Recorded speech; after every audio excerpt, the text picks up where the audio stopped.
Maybe 3 years after returning to England from America, I got a call from Dick Paul, who sits on the SAE fittings committee. And he said, Knives, there are some problems associated with the other end of the fitting from the Flero, the port entry end, which were not obvious before we managed to seal the Flero end and the ORS end, but which are becoming a major problem to the industry. This fitting is known as the SAE O-ring Boss fitting. There are two versions of it, the straight version and the adjustable version. They both fit the same port in pumps and valves and manifolds, etc. And that port has internal female threads, at the outer end of which is a taper of, on average, 100 thousandths of an inch depth, which has an angle associated with it on the small sizes of 12 degrees and on the larger sizes of 15 degrees. And the fittings that go into these ports traditionally have a relatively large O-ring, which during assembly is forced down the very smooth sides of this tapered feature of the port, and to all intents and purposes become a gasket during the assembly.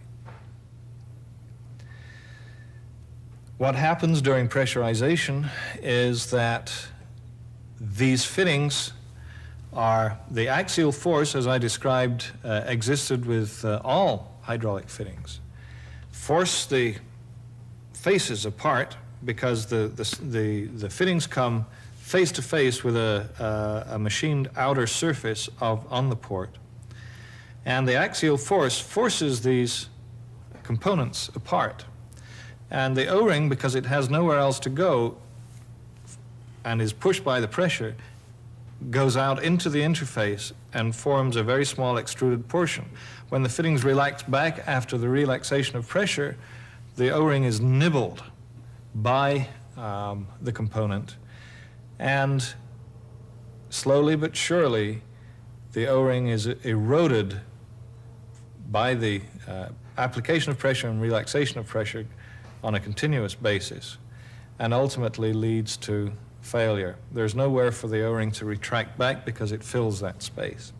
We'd had a lot of education from our experiences with the Flero, which I brought to bear to a large extent in the consideration of how to improve this fitting. We already have a taper in the port which is of a more acute angle than in the 37 degree or the 45 degree fitting, being either 12 or 15 degrees.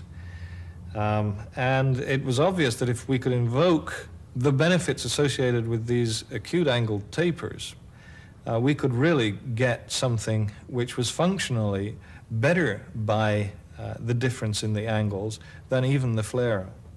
So we looked at the very small area that exists in the taper of the port, and came up with what we call the port entry fitting, which is very simply a fitting which uses a smaller O-ring than the groove itself, and a small metallic intrusion into the first few thousandths of an inch of the port, which gives a metal-to-metal, very high integrity interface behind the O-ring.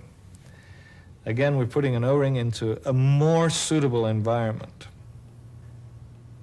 We have a genuine metal-to-metal seal in the taper, and we have an elastomer working for us in the event of a breakdown of that metal-to-metal interface.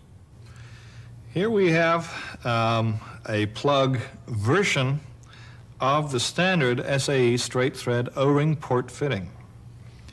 Here is the relatively large cross-sectional area O-ring, which sits in an undercut here behind the threads and is backed up by a finely machined, fine toleranced shoulder, which during the assembly process comes into face-to-face contact with the outside of the port. The port, of course, has to have that outer face spot-faced, machined, milled, or ground in order to create a good seal with this shoulder. Of course, in the absence of the O-ring, it wouldn't seal anyway, but they have to get it as close as they can to avoid excessive damage to the O-ring. And this is assembled into the port until the O-ring gets into the taper and then torqued down, because it takes quite a lot of torque to get it into the taper, and then finally tightened up with a relatively large, in this case, Allen wrench. And that way you're getting metal-to-metal contact here with the outer machined surface of the port, and the O-ring is sitting there crushed into the taper, and in many cases it actually gets down into the threads as well and is subject to damage down in there. Our version of the same fitting uses a smaller cross-section O-ring. You can see by the space, this was made from exactly the same component as the original plug. There's more room in the undercut for the O-ring. And then behind the O-ring, we've imposed a taper which is of the same value, the same angle, as the taper in the port. And this taper enters the first few thousandths of an inch of the port, giving a good metal-to-metal seal with all the wonderful advantages associated with a taper of a narrow angle. We have higher unit loading of the metal-to-metal interface, we have gap minimization, and we have the invocation of elasticity, which works towards the integrity and long-term integrity of the interface, just as the Morse taper shank in the sleeve maintains the integrity of the two components in that situation.